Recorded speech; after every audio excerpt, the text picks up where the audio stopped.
My name is Fathiya Abdulmajid. I'm the head of finance and admin here at Pan-African Climate Justice Alliance.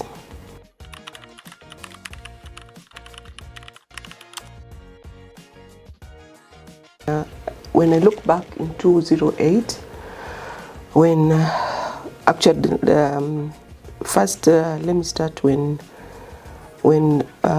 African voices were not heard anywhere. Africa's voices were not on the table of negotiations.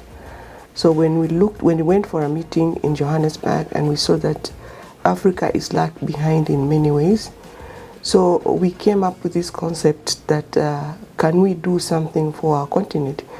Can we do something for our people?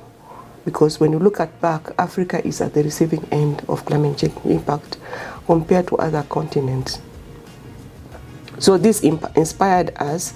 Let's try and see whether we can actually help our people by informing an organization which can speak for African and tell the African stories.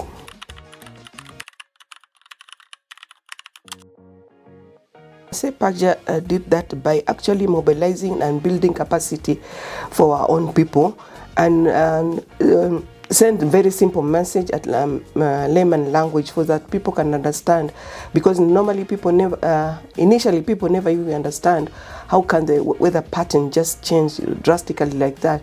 Today there's flood, tomorrow there's drought, the other day the weather you don't even understand. So we try and train people and capacity build the entire continent where we try to fundraise and even send messages to our leaders, to our African leaders. We even send an open letter to our leaders to show them that this is not normal, that our people need to know what is happening in the continent.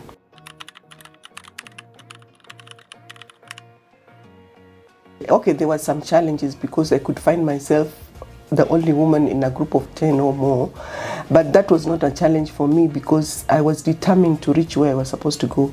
I was determined to pass on the message to our people. I was determined to tell the African narrative.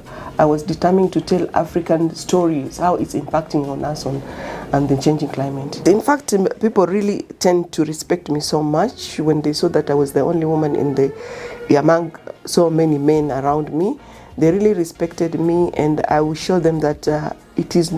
In fact, I even encourage them to make sure that they bring more women in any of our events, so that at least even women can learn, can listen, can actually fight for their space. Women can contribute a lot. I can tell you for free, because from where I came from to where I am today, I can see women are very good negotiators.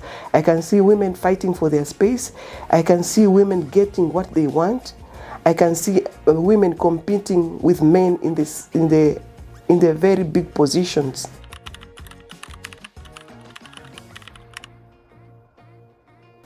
Yeah, let me start by 2011 when the COP was held in African soil in South Africa, in Johannesburg, where PACJA, it was very young. We tried to manage 300 people to Johannesburg by road.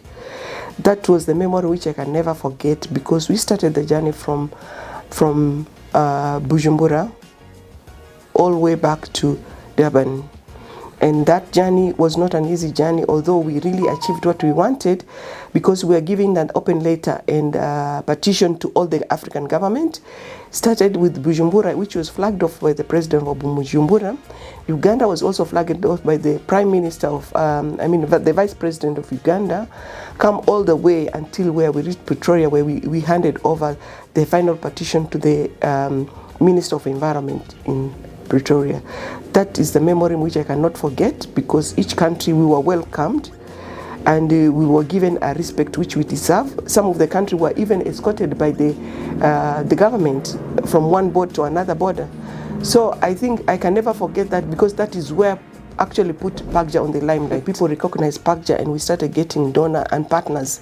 People who didn't believe in us started believing in us. That's how PACJA grew. And then we had another very big event which actually brought most of the media houses from all over Africa, which we call ACE Award, African Climate Change Environmental and Reporting Award, which attracted most of the donors, and it was well received by many donors, and most donors were a part of it. And we managed to educate and train most of the African journalists by telling their own stories, the African narrative stories.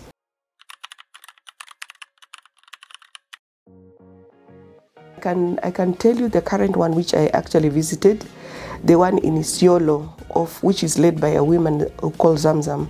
She is doing a wonderful farming, and she's doing a wonderful energy project. She's doing wonderful water harvesting, and she has succeeded even to go and showcase her work apart from here, even in Brazil and China.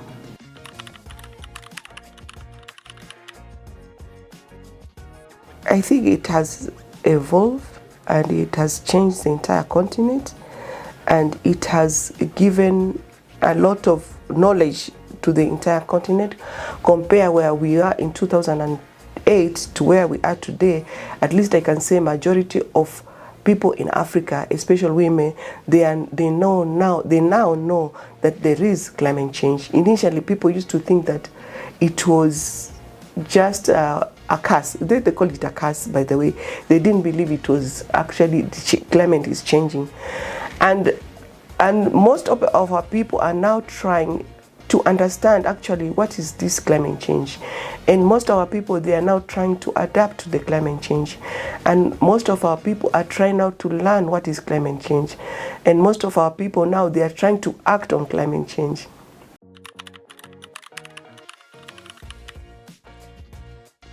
What I'd like to share with our youth and our farmers and our women leaders is, don't give up.